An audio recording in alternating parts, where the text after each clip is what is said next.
Meu nome é Roberto, tenho 62 anos. E na véspera de Natal, meu próprio filho olhou nos meus olhos e disse friamente: "Se enganou de casa." A frase me atingiu com a força seca de um golpe no estômago, mas não reagi. Não chorei, não gritei e, acima de tudo, não implorei. A humilhação era o preço que eu havia calculado pagar, mas a precisão cirúrgica da rejeição de Rodrigo me pegou desprevenido.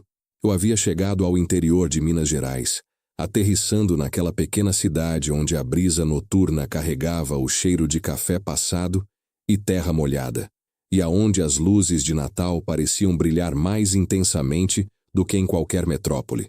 Era uma volta que esperava há 25 anos.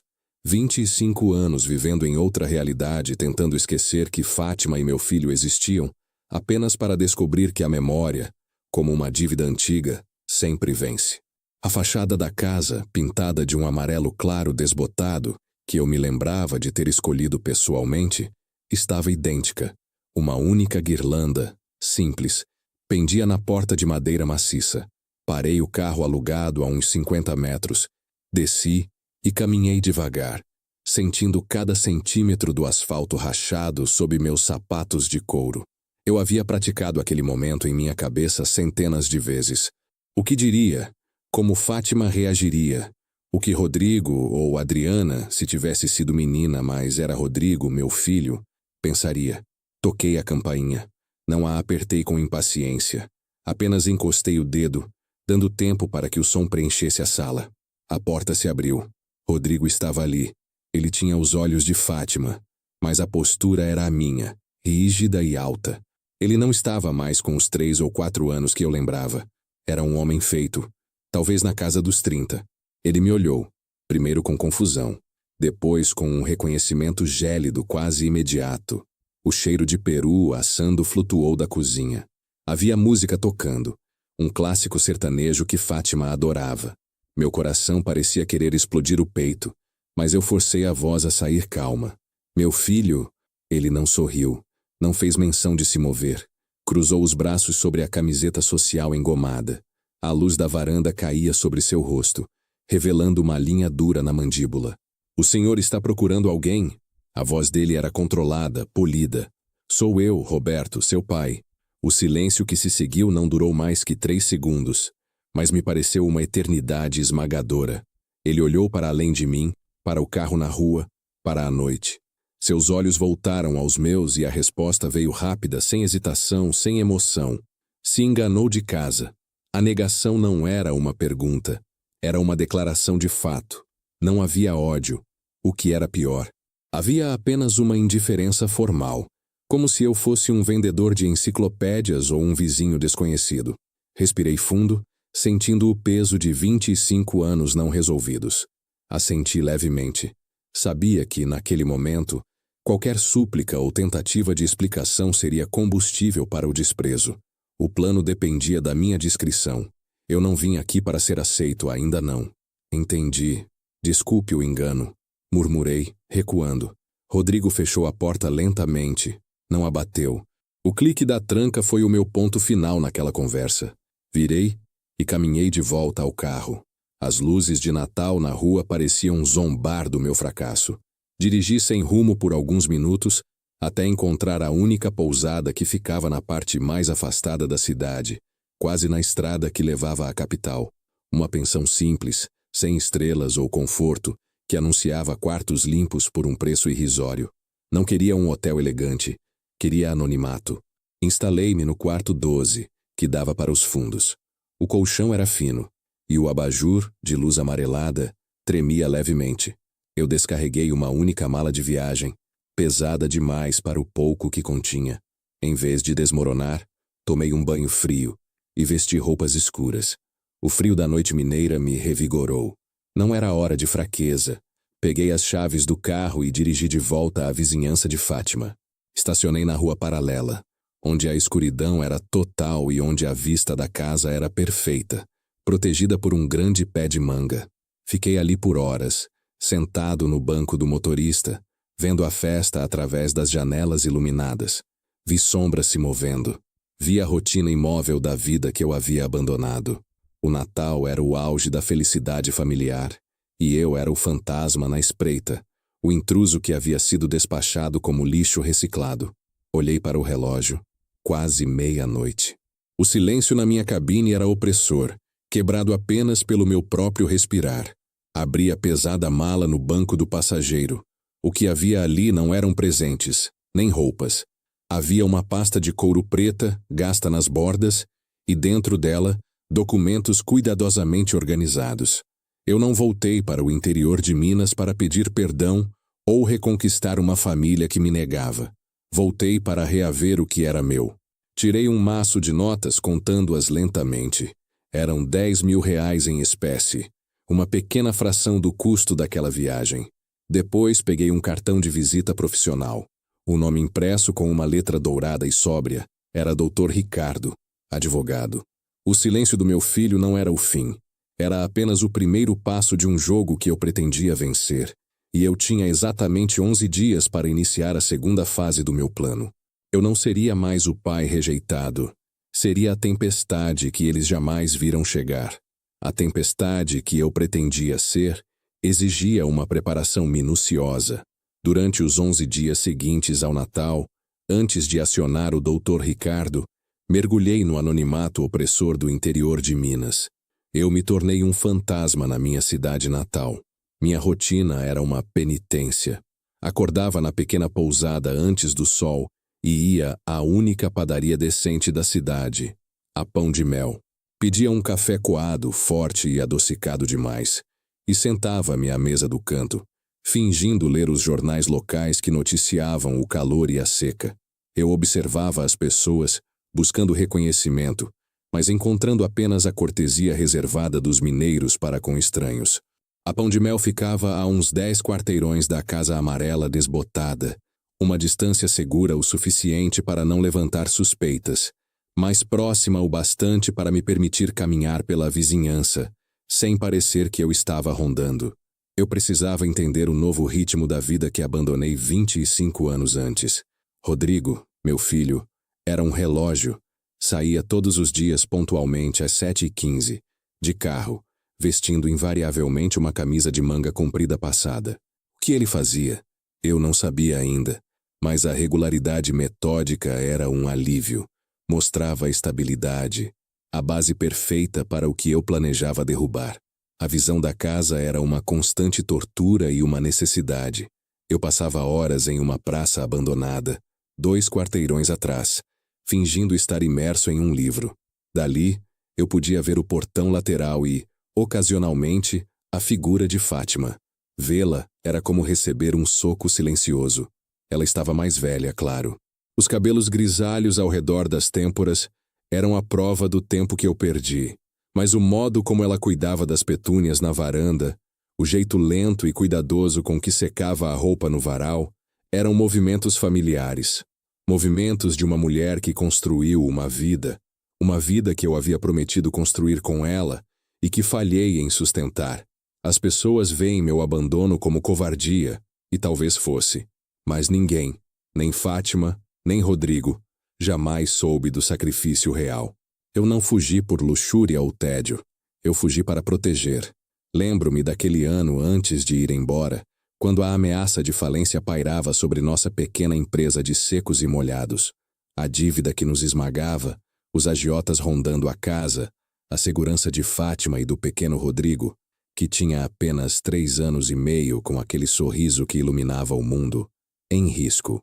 Meu plano foi drástico, mas na minha mente, necessário. Sumir, afastar o perigo e acumular secretamente o capital necessário para limpar meu nome e dar a eles o futuro que mereciam, longe da criminalidade que se instalava. 25 anos trabalhando duro, fora do país, longe de tudo, vivendo uma vida de privações autoimpostas, apenas para poder voltar um dia, limpo e solvente. Eu fiz isso por eles. Eu amei Fátima. O amor que sinto por Rodrigo é o motor da minha vida.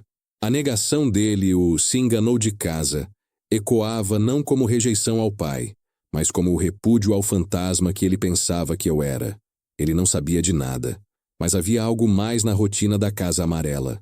Um detalhe, um intruso, que começou a estilhaçar minha autojustificação. Na quarta-feira vi o homem pela primeira vez. Ele não era um vizinho. Tinha a mesma idade de Fátima, talvez um pouco mais. Estava à vontade, consertando uma telha solta na garagem, rindo enquanto conversava com Rodrigo, que lhe passava as ferramentas. Na sexta-feira, ele estava lá de novo. Sentado à mesa da cozinha, pude ver pela janela lateral, tomando café com Fátima. Eles não se tocavam com paixão, mas havia uma familiaridade suave, uma intimidade construída em anos de pequenos gestos. Era um homem que parecia ter preenchido o vazio que minha ausência havia deixado. Um substituto. O conforto que ele irradiava era palpável. Eu inferi o nome, Fábio. Os vizinhos da padaria falavam sobre o seu Fábio, que ajudava sempre a Fátima. Meu plano de vingança, o resgate do que era meu, não podia falhar. Eu não podia permitir que outro homem usufruísse dos anos de sacrifício que me custaram a juventude e a família. Não permitiria que ele fosse o pai de Rodrigo ou o marido de Fátima, especialmente quando eu estava prestes a lhes oferecer tudo o que lhes prometi. A visão de Fábio, com sua presença calma e despretensiosa, transformou o cálculo frio em algo mais urgente e feio. A indiferença de Rodrigo era um espinho. A presença desse homem era um punhal. Na manhã do 11º dia, a rotina de observação terminou. Deixei a pousada, paguei a conta em espécie e dirigi para a capital. O carro serpenteou pelas rodovias de Minas Gerais.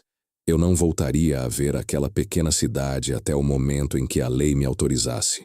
No banco do passageiro, a pasta preta de couro me esperava, e o cartão com a letra dourada. Eu não procurava o perdão deles. Eu procurava o meu dinheiro e o meu nome. E agora, eu faria o que fosse preciso para remover o intruso. Estava na hora de conhecer o Dr. Ricardo. A capital mineira me recebeu com seu calor úmido e a impessoalidade fria que eu procurava.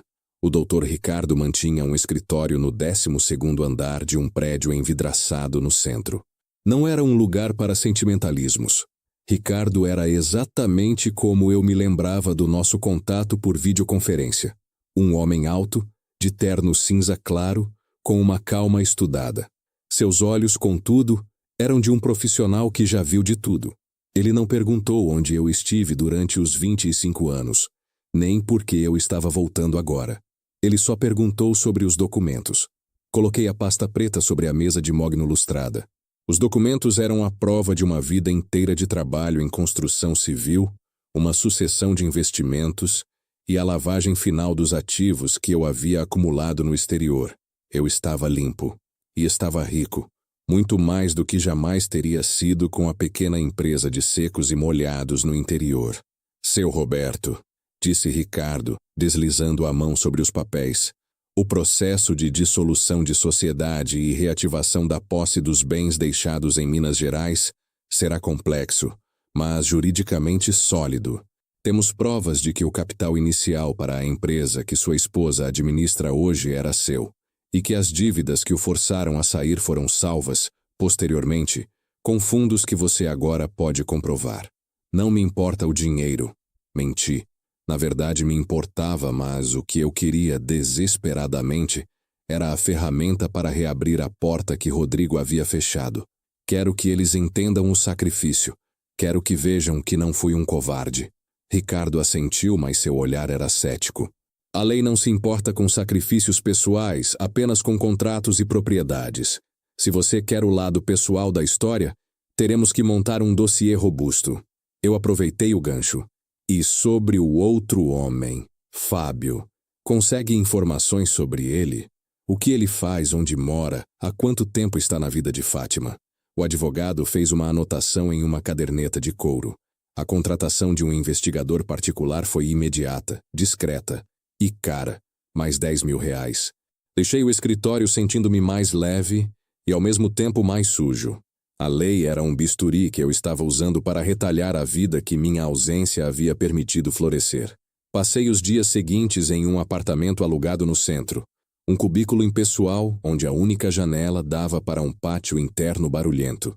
A solidão era uma manta pesada. Para me distrair, Comecei a desempacotar o restante dos poucos pertences que trouxera na grande mala. Em meio a ternos de corte antigo e livros de engenharia, encontrei uma pequena caixa de sapatos, coberta de fita adesiva amarelada. Não lembrava o que havia ali dentro. Abri. O cheiro de poeira e tempo me atingiu. Havia uma foto de Fátima, mais jovem e sorrindo, e um desenho de Rodrigo, feito com giz de cera. Era a imagem de uma casa na árvore, grande e torta, com um balanço pendurado em um galho impossível. O desenho desenterrou uma memória com a dor de um nervo exposto. Rodrigo tinha apenas 3 anos e, naquela época, eu havia prometido a ele que, no verão seguinte, construiríamos a melhor casa na árvore do interior de Minas. Eu tinha até comprado a madeira e as cordas. Quando fugi, tudo ficou para trás. A madeira deve ter apodrecido. O balanço jamais existiu. O "se enganou de casa" de Rodrigo não era apenas sobre o presente. Era sobre o peso daquela promessa não cumprida, sobre a ausência de um pai que fugiu antes de fincar o primeiro prego. Enquanto eu lutava contra a culpa sufocante, o Dr. Ricardo me ligou. A voz dele era de cautela forçada. "Roberto, o investigador mandou um primeiro relatório sobre Fábio. São apenas informações superficiais, mas há detalhes que me chamam a atenção." Prendi a respiração. "Diga." "O seu Fábio é, segundo os vizinhos, uma pessoa prestativa e benquista. Ajuda Fátima com as finanças e com reparos na casa." Ricardo fez uma pausa calculada. "No entanto, ele não parece ter uma ocupação registrada estável. Nenhuma fonte de renda que justifique a tranquilidade com que ele passa os dias. Não há registro dele em empresas locais, e ele não aparece em nenhuma folha de pagamento. Isso não era necessariamente suspeito. Talvez fosse aposentado ou vivesse de renda." "E o que mais?" perguntei. "Fábio se mudou para a cidade há cerca de 7 ou 8 anos. Ele não é nativo, o que é incomum para um relacionamento de longa data no interior. E há algo mais? Descobrimos que, nos últimos 6 meses, houve um fluxo atípico de vendas de ativos ligados a Fátima." Meu coração acelerou. "Que tipo de ativos?" "Um pequeno lote de terra rural, que valia um bom dinheiro, foi vendido abaixo do preço de mercado, e o dinheiro foi sacado em espécie em nome de Fátima. E Roberto, o mais estranho, o investigador escutou alguns vizinhos mais próximos comentando, em sussurros, que ultimamente a Casa Amarela tem sofrido com uns apertos. Dizem que, há poucas semanas, Fábio esteve envolvido em um empréstimo de um tipo que não é feito em bancos." A descrição de Fábio mudou instantaneamente. Ele não era mais apenas o substituto gentil que havia preenchido meu vazio. Ele se tornava uma sombra. Um aproveitador, talvez. Eu havia retornado para salvar minha família do perigo de 25 anos atrás. Seria possível que o perigo estivesse agora sentado à minha mesa de jantar, rindo com o meu filho e gastando o dinheiro que minha ex-esposa havia construído em minha ausência? "Continue investigando o fluxo de dinheiro", ordenei a Ricardo com a voz dura, "e descubra a natureza desse empréstimo. Se Fábio estava esgotando Fátima financeiramente, eu teria a alavanca perfeita. Se ele era o parasita, então a minha tempestade não seria apenas por posse, seria finalmente por proteção." O jogo estava prestes a mudar, e eu precisava de um plano que fosse além do papel de fantasma rejeitado. Eu precisava ir para a ofensiva e confrontar o intruso. O próximo passo não seria legal, seria pessoal, e começaria na Casa Amarela, sob o pretexto de quem detém o direito. Eu não podia esperar que o bisturi legal do Dr. Ricardo fizesse todo o trabalho.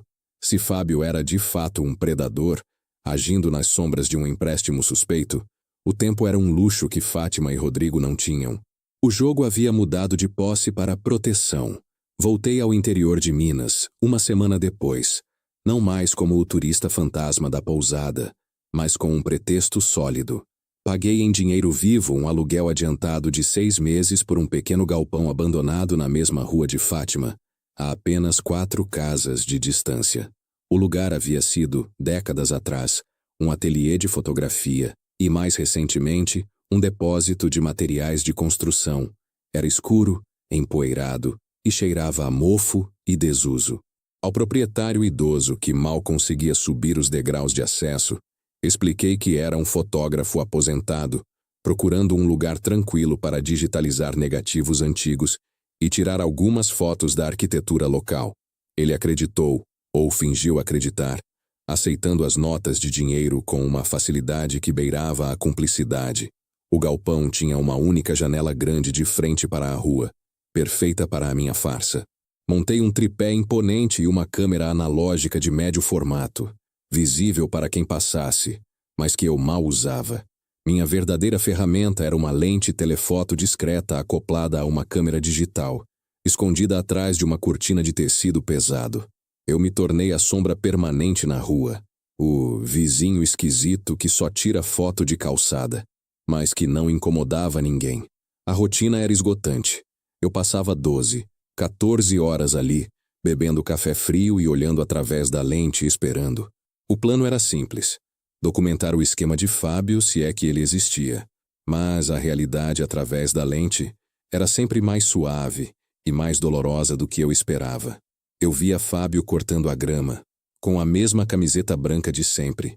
Eu o via consertando o dejo do carro de Rodrigo. Eu o via sentado no degrau da varanda, lendo o jornal, a própria personificação da normalidade bucólica.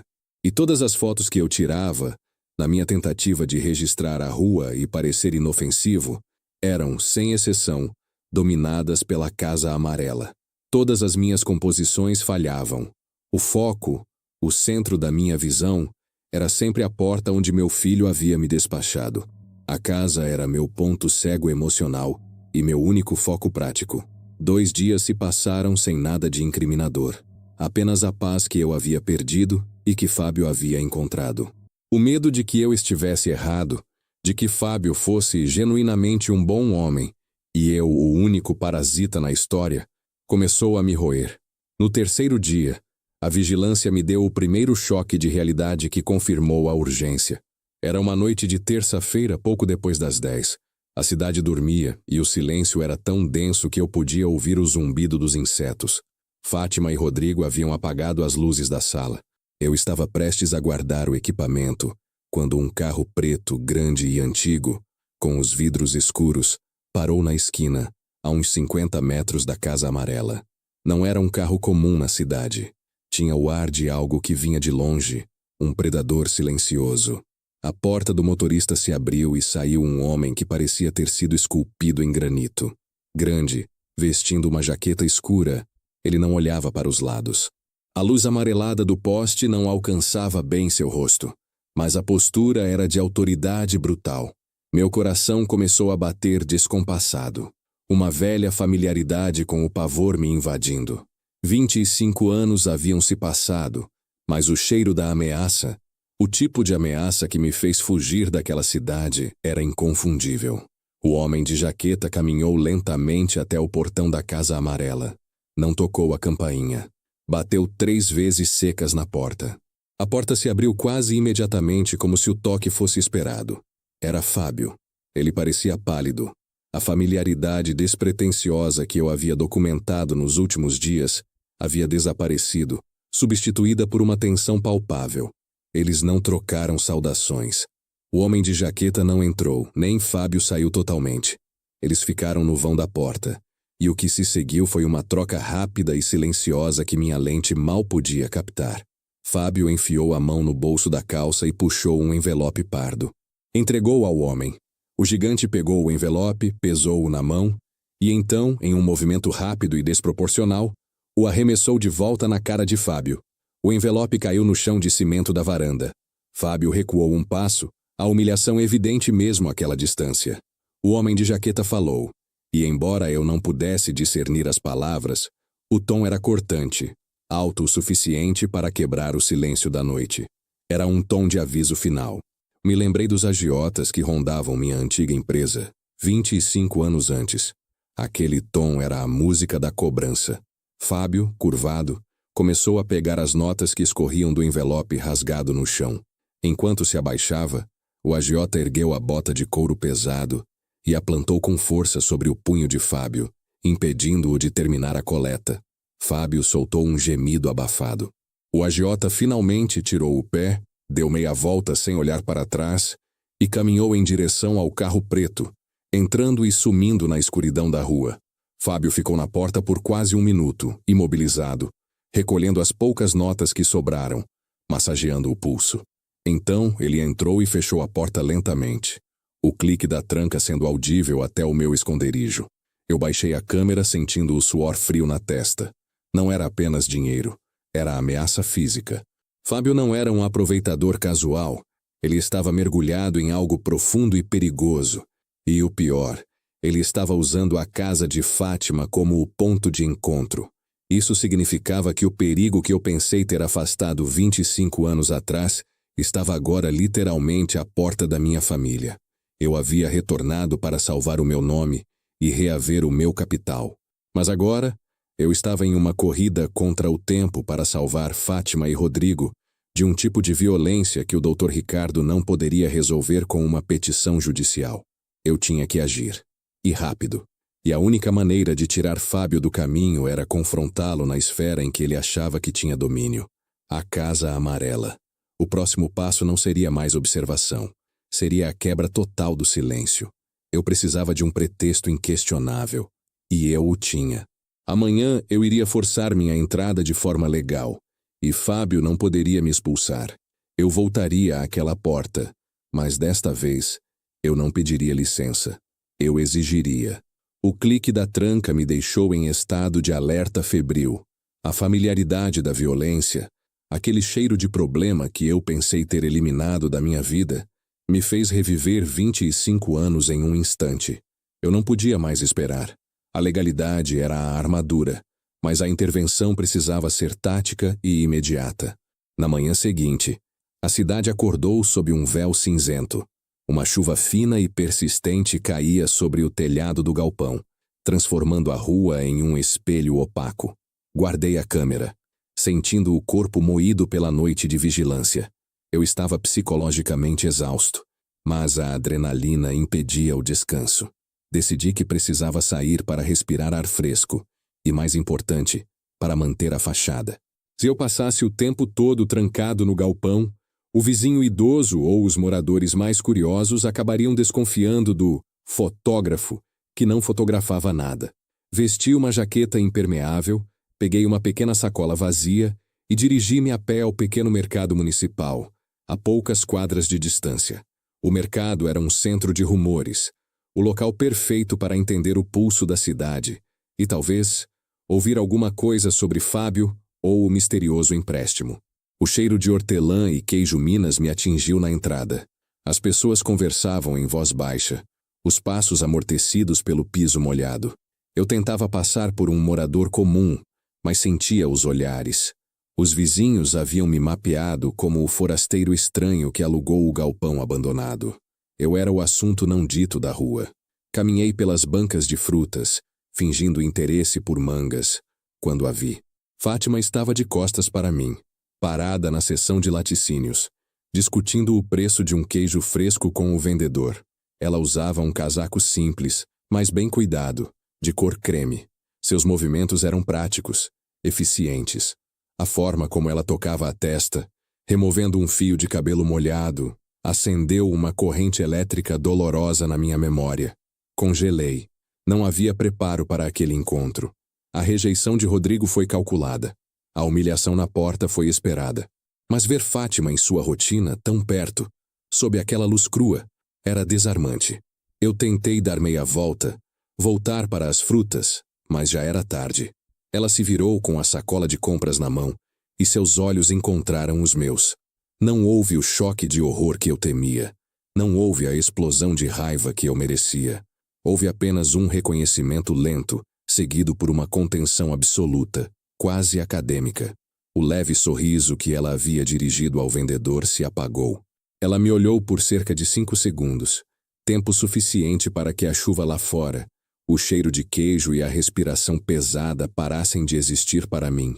Roberto, ela disse, a voz baixa, controlada. Não havia calor, mas também não havia ódio. Era o tom que se usa para cumprimentar um parente distante em um funeral, alguém que se sabe existir, mas que já não pertence à sua vida. Fátima, eu consegui responder, a garganta seca. Eu queria desesperadamente perguntar sobre Rodrigo, sobre a briga na porta, sobre Fábio, mas as palavras ficaram presas. Idiotas. Ela não fez menção de se aproximar. A distância entre nós, de uns 3 metros, parecia intransponível. Soube que o senhor está de volta à cidade. Ela comentou de forma neutra. O uso de "o senhor" me atingiu com a força de um tapa. Eu não era mais o marido, nem o pai de seu filho. Eu era um senhor, um conhecido do passado, um estranho formal. Sim, eu voltei por alguns motivos. Gaguejei. Ela apertou a alça da sacola e seus olhos, que eu sempre lembrava como cheios de vida e fogo, estavam agora cansados, com sombras sob as pálpebras, mas ainda firmes. Ela não estava mais defendendo a casa.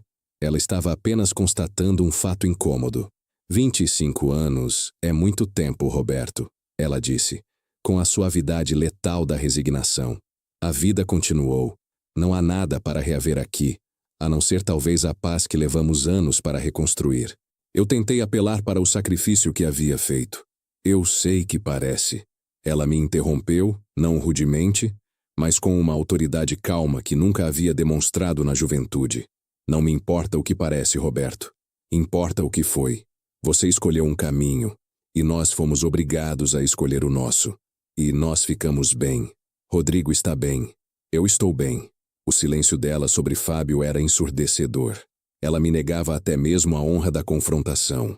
Foi a indiferença, a piedade distante em seus olhos que me rasgou por dentro. Ela não me via como o vilão que voltou para causar estragos.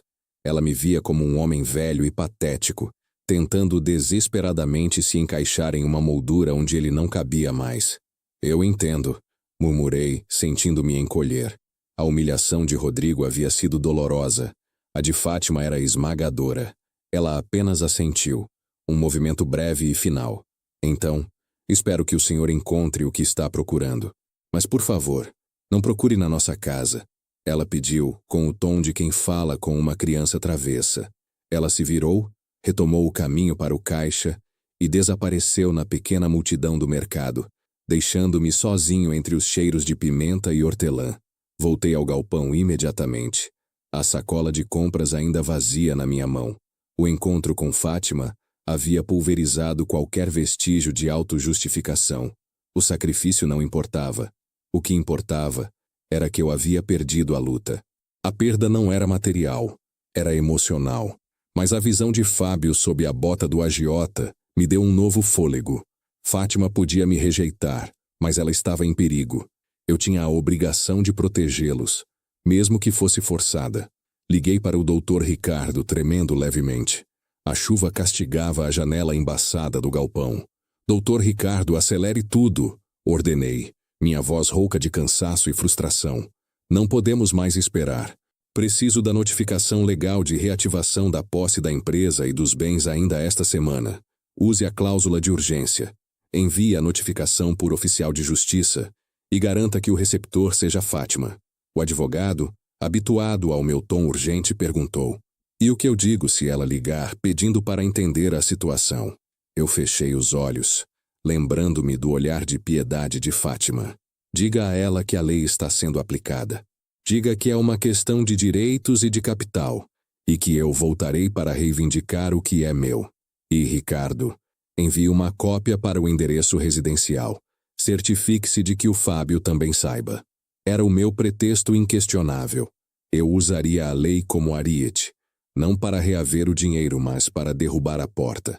A notificação seria entregue em 2 dias, na quinta-feira. Eu ficaria no galpão, observando. Quando o oficial de justiça batesse a porta, a paz de Fátima seria estilhaçada. Eu não entraria naquele momento. Eu apenas observaria a reação. Eu seria a tempestade, e desta vez, eles não poderiam me mandar embora. Eu daria a Fábio tempo suficiente para sentir o cerco se fechar. Tempo de sobra para cometer o erro final, aquele que me permitiria intervir de forma definitiva e salvá-los do perigo que ele havia trazido à minha casa. O plano era frio, calculado e cruel, mas a crueldade era o preço do resgate, e eu estava pronto para pagar. A partir de agora, tudo seria visível. Eu não seria mais a sombra na rua. Eu seria a ameaça legal pairando sobre a Casa Amarela, O meu plano era frio, calculado e cruel, mas a crueldade era o preço do resgate. E eu estava pronto para pagar. Eu havia retornado ao galpão. A chuva fina continuava, transformando as telhas de amianto em um tambor desafinado. Eu me movi pelo cubículo escuro, limpando a lente e ajustando o foco. A notificação legal chegaria amanhã, quinta-feira. Eu tinha menos de 24 horas para ser apenas a sentinela, o observador silencioso. A manhã e a tarde de quarta-feira arrastaram-se, pesadas como chumbo. Eu via a movimentação normal. Fátima saía rapidamente para alguma tarefa. Rodrigo voltava do trabalho no meio da tarde. Não havia sinal do carro preto ou do agiota, mas a cena da noite anterior estava gravada na minha mente. Aquele pulso pisado era a minha evidência. E então, no meio da tarde, Fábio apareceu. Ele estacionou sua picape velha na frente da casa amarela e descarregou pilhas de madeira serrada, cordas grossas e algumas ferramentas que pareciam novas. Ele não agiu como um vizinho prestativo. Ele agiu como o dono da casa, como o homem que tinha a responsabilidade de construir. Ele estava vestindo uma camiseta regata, exibindo os braços fortes e bronzeados, o oposto exato da minha figura esquálida, envelhecida e enfiada em roupas escuras dentro do galpão. Ele parecia perfeitamente ambientado, a personificação do conforto mineiro. Eu observei enquanto ele e Rodrigo, que havia trocado a camisa social por uma camiseta surrada, começavam a mover a madeira para o quintal. O estômago se revirou quando percebi para onde eles se dirigiam. Havia uma mangueira imensa e antiga no fundo do quintal, a mesma que eu me lembrava de ter escalado na infância. Era na base daquele tronco que eu havia prometido a Rodrigo, 25 anos atrás, que construiríamos a melhor casa na árvore de todo o interior de Minas. Eles não estavam construindo uma estrutura infantil. Eles estavam construindo uma plataforma, um deck elevado ancorado firmemente nas ramificações mais baixas da árvore. Era uma estrutura robusta, algo que levaria tempo e habilidade para ser concluído. A visão era um golpe físico. A promessa não cumprida, o desenho amassado do balanço, o peso da minha covardia ou sacrifício, tudo aquilo estava sendo expurgado da história de Rodrigo, reescrito com a caligrafia de Fábio. Eles trabalhavam em silêncio por um tempo. A cumplicidade entre eles era ensurdecedora. Fábio dava instruções sobre como usar a furadeira, e Rodrigo assentia com a cabeça, concentrado, um discípulo do pai postiço. Rodrigo nunca havia aprendido a manusear uma ferramenta comigo. Meu filho estava ali, aos 30 e poucos anos, recebendo as lições práticas de vida que eram minhas por direito, oferecidas pelo homem que estava afundando minha família em dívidas criminosas. O desprezo de Rodrigo na véspera de Natal fazia sentido. Ele não precisava de mim. Ele tinha Fábio, que não só ficou, como estava finalizando a história que eu havia deixado inacabada. A minha garganta apertou. Não era mais sobre o dinheiro ou o nome. Era sobre o roubo da minha paternidade. Eu estava tão concentrado na janela que não notei Fátima se aproximar. Ela saiu da casa, levando 2 garrafas de refrigerante e copos para o quintal. Seu rosto estava relaxado, uma leveza que eu raramente vira nela nos últimos dias de vigilância. Ela estava orgulhosa deles. Ela se sentou em uma cadeira de plástico na varanda e observou os 2 homens trabalhando. O ar de uma família completa pairava sobre o quintal. Fábio então fez a jogada que me levou ao limite.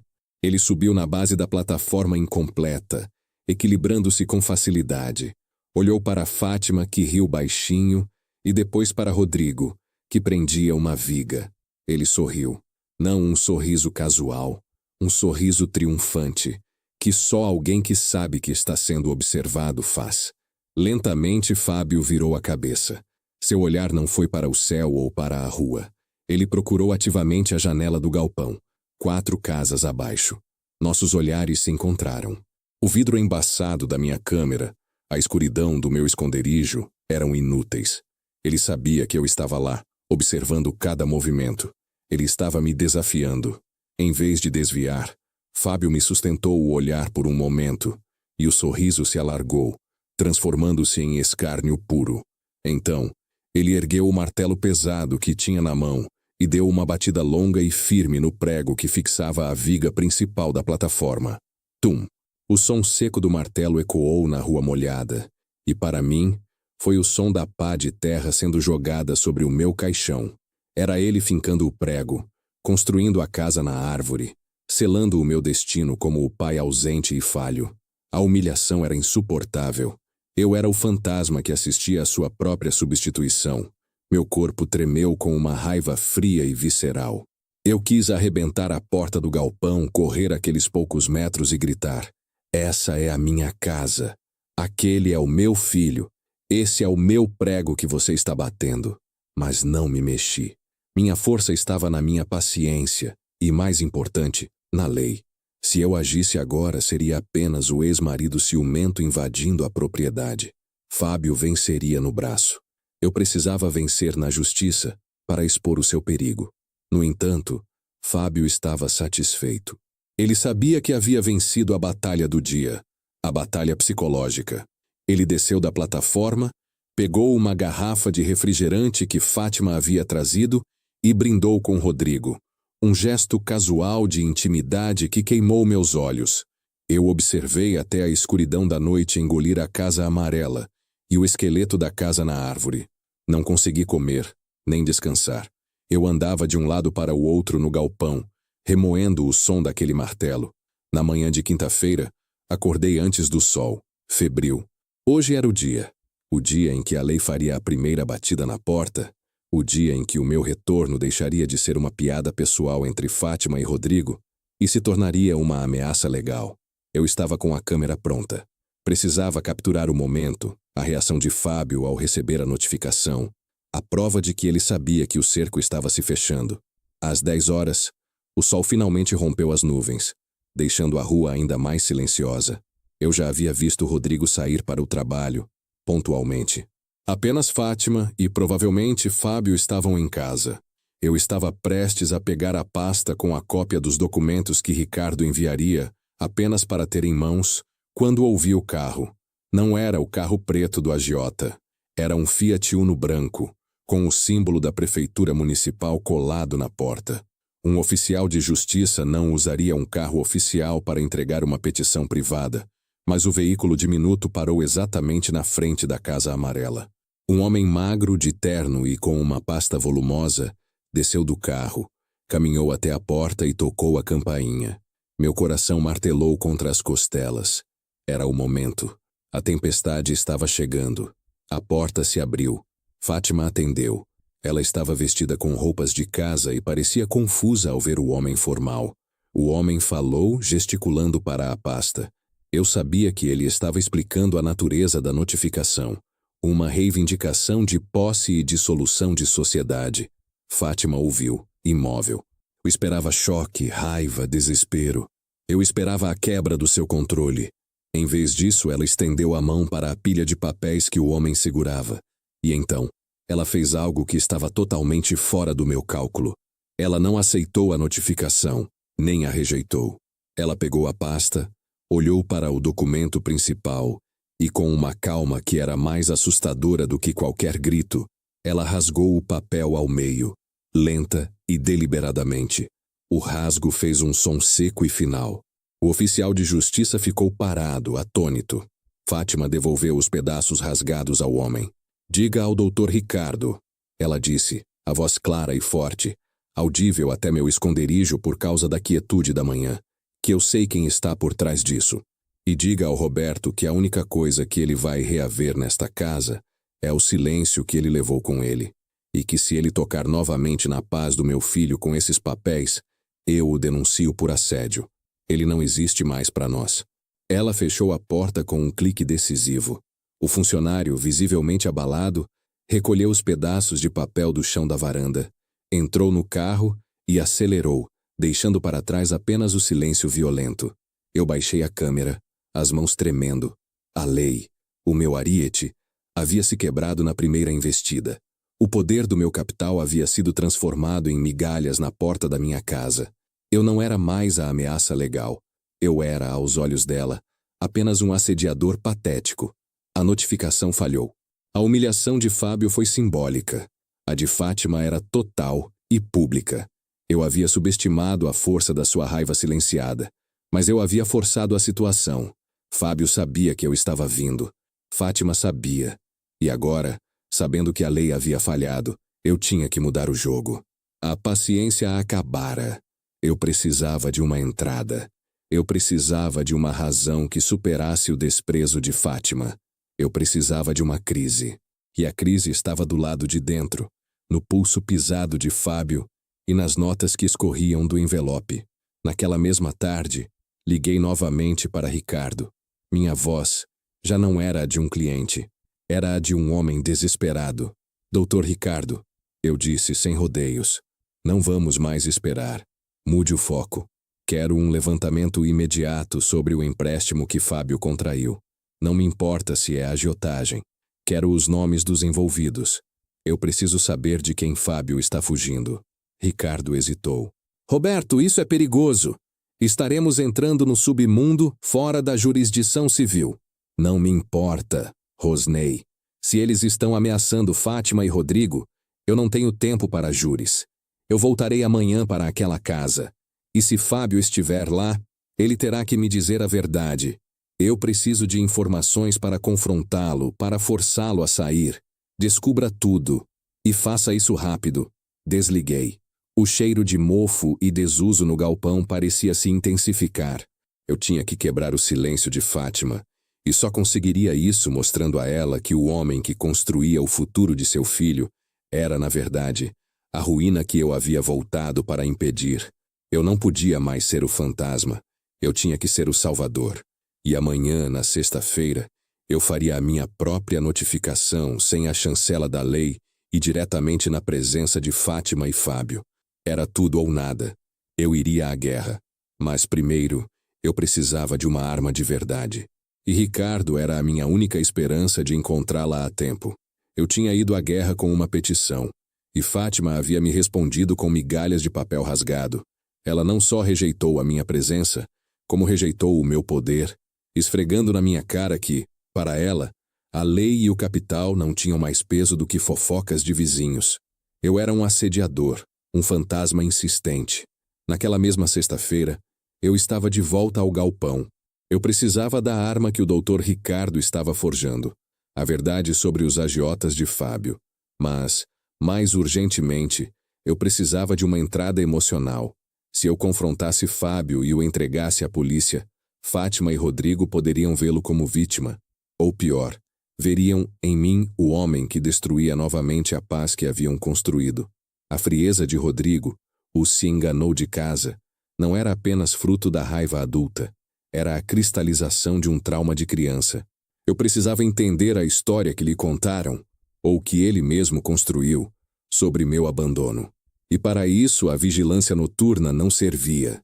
Eu precisava falar com alguém de fora. Larguei a câmera sobre a mesa. A fachada de fotógrafo aposentado tinha me levado à humilhação e à discrição à impotência. Não me importava mais se a cidade inteira soubesse que eu estava ali. Pensei nos vizinhos da Pão de Mel, aqueles que sussurravam sobre o seu Fábio. Havia uma vizinha em particular, Patrícia, uma senhora de 50 e poucos anos que morava em frente à casa amarela. Uma mulher que parecia ter tempo e inclinação para absorver e retransmitir a história da rua. Ela era a guardiã das memórias não resolvidas da vizinhança. Saí do galpão sob a luz do meio-dia. A chuva havia parado, mas o ar estava pesado. Atravessei a rua e caminhei na direção contrária, dando a volta no quarteirão até chegar à casa de Patrícia. O coração batia descompassado, mas não de medo. Era a vergonha iminente. Ela estava regando flores na varanda, uma atividade que parecia ter sido feita sob medida para observação. Usei a mesma formalidade ensaiada que havia usado com Rodrigo na véspera de Natal, mas desta vez eu a subverti com um toque de súplica. Com licença, Patrícia, comecei parando no portão. Ela se virou, os olhos estreitos de quem reconhecia o estranho da rua. Eu sou Roberto. Eu aluguei o galpão aqui perto. Ela assentiu lentamente, a mangueira em punho. Sei quem é o senhor.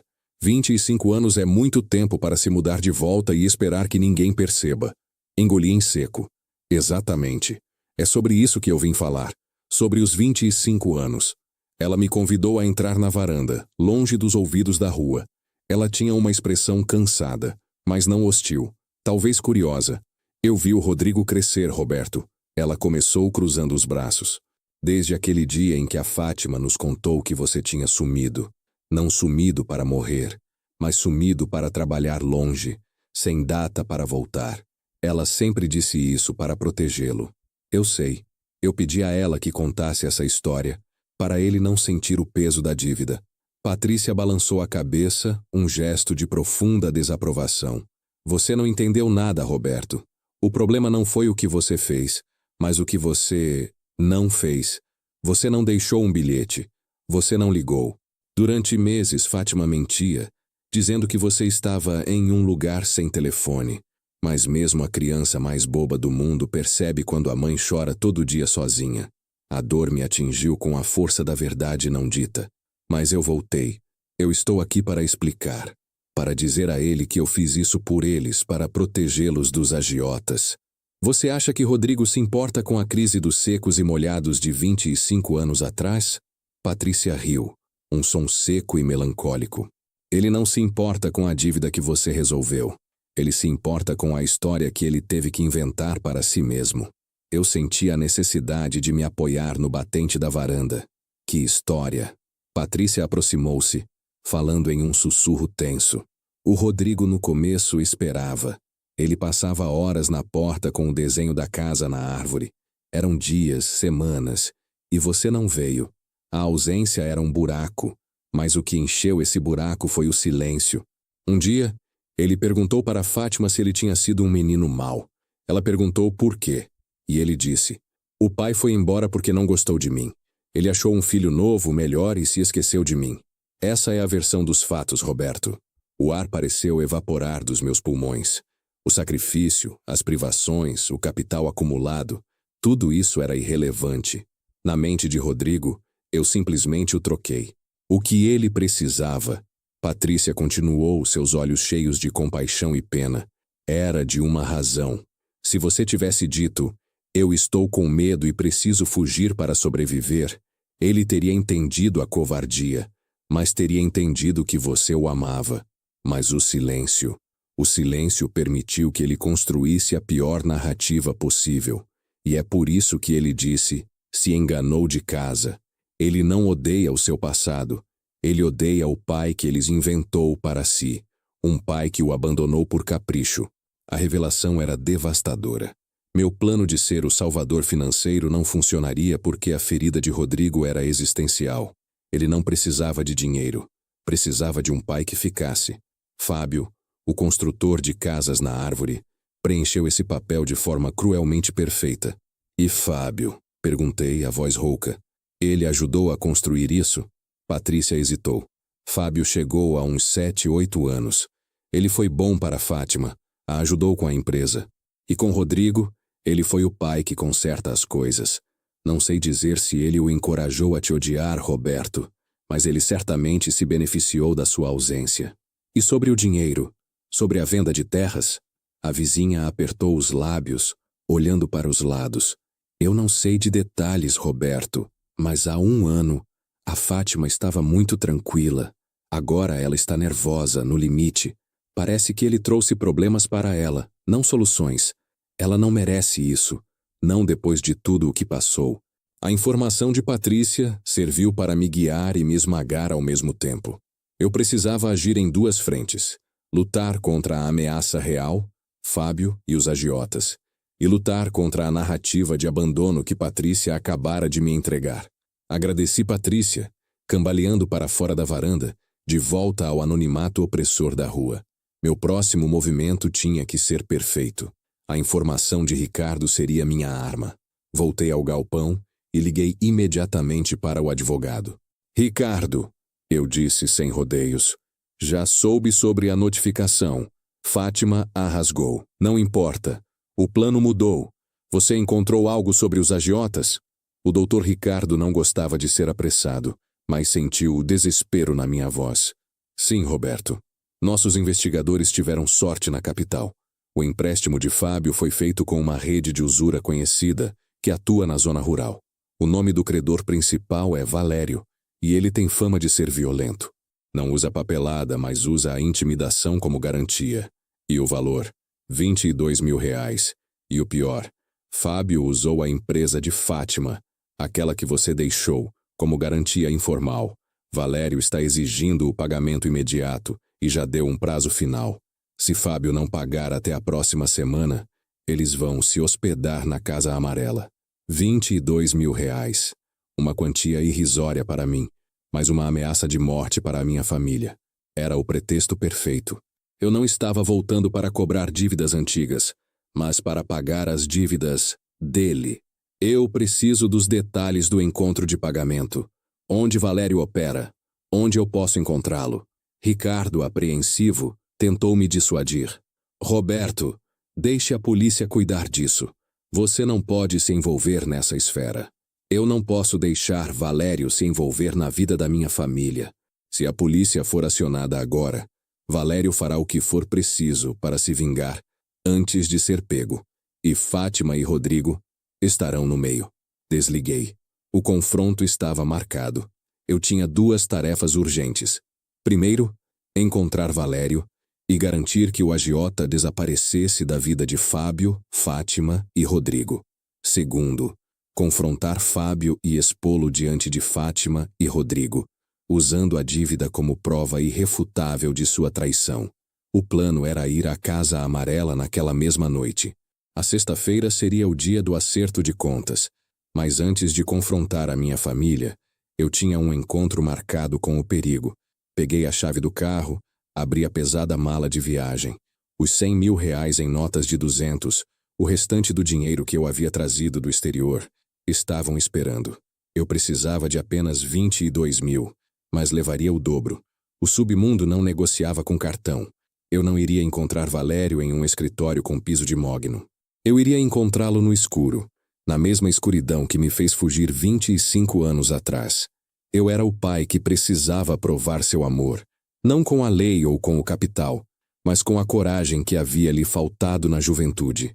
Eu seria o pai que protege, mesmo que isso custasse a minha vida. O sol estava se pondo, tingindo o céu de Minas em tons de laranja e roxo. Eu estava voltando ao passado, mas desta vez eu não fugiria. Eu caçaria o fantasma. E o meu primeiro alvo seria Valério. Só depois eu poderia enfrentar Fábio e finalmente tentar quebrar o silêncio de Rodrigo. O tempo de observação havia acabado. Eu não podia mais ser o fantasma. Eu tinha que ser o salvador. E amanhã, na sexta-feira, eu faria a minha própria notificação, sem a chancela da lei, e diretamente na presença de Fátima e Fábio. Era tudo ou nada. Eu iria à guerra. Mas primeiro, eu precisava de uma arma de verdade. E Ricardo era a minha única esperança de encontrá-la a tempo. O sol estava se pondo, tingindo o céu de Minas em tons de laranja e roxo. Eu estava voltando ao passado, mas desta vez eu não fugiria. Eu caçaria o fantasma. E o meu primeiro alvo seria Valério. Só depois eu poderia enfrentar Fábio e, finalmente, tentar quebrar o silêncio de Rodrigo. O tempo de observação havia acabado, mas o caminho para o covil de Valério era longo, e naquele final de tarde de sexta-feira, a necessidade de confrontar meu filho se impôs. Eu não podia arriscar minha vida sem antes tentar, pela última vez, perfurar o gelo de Rodrigo. Talvez, se ele visse a sinceridade do meu desespero, ele me daria a abertura necessária. Dirigi até a rua de Fátima. O galpão estava silencioso, já engolido pela noite. Estacionei o carro a um quarteirão de distância e caminhei. Na Casa Amarela, as luzes estavam acesas. Vi Rodrigo no quintal, terminando de guardar as ferramentas usadas na construção do deck. Fábio não estava à vista. Era a minha chance. Eu não toquei a campainha. Atravessei o pequeno gramado desbotado e chamei o nome de meu filho, parado na base da escada da varanda. Rodrigo! Minha voz saiu firme, mas o eco da humilhação daquele Natal ainda estava nela. Ele se virou. Estava sujo de serragem, com uma camiseta que eu nunca havia visto. Seus olhos encontraram os meus com a mesma indiferença de antes, mas agora misturada a uma ponta de irritação. Ele sabia sobre a notificação legal rasgada. O senhor de novo. ele disse suspirando. Não havia surpresa, apenas tédio. Acho que a minha mãe foi bem clara. A senhora rasgou a sua petição. Não temos nada para discutir. Não vim falar sobre a petição, filho. Aquele foi um erro, um meio desajeitado de tentar começar uma conversa. Eu vim falar sobre você. Ele cruzou os braços. A postura defensiva era a imagem exata da minha há 25 anos. Não há nada sobre mim que lhe diga respeito, Roberto. Eu tentei respirar, focando na revelação de Patrícia, a narrativa de abandono. Eu tinha que desarmar aquela mentira, mesmo que fosse tarde. Eu sei o que você pensa, Rodrigo. Eu sei que Patrícia, a vizinha, e talvez a sua mãe, disseram que eu sumi porque não gostava de você, que eu te troquei por uma vida melhor. Não foi isso. Eu fugi dos agiotas. Eu estava protegendo você e sua mãe de uma violência que podia ter acabado com vocês. Eu passei 25 anos miseráveis trabalhando em canteiros de obra, juntando capital para que eu pudesse voltar limpo e lhes dar a segurança que mereciam. Rodrigo me ouviu em silêncio, a mandíbula tensa. Quando eu terminei, ele inclinou a cabeça, estudando-me como um inseto estranho. Você se ouve, Roberto.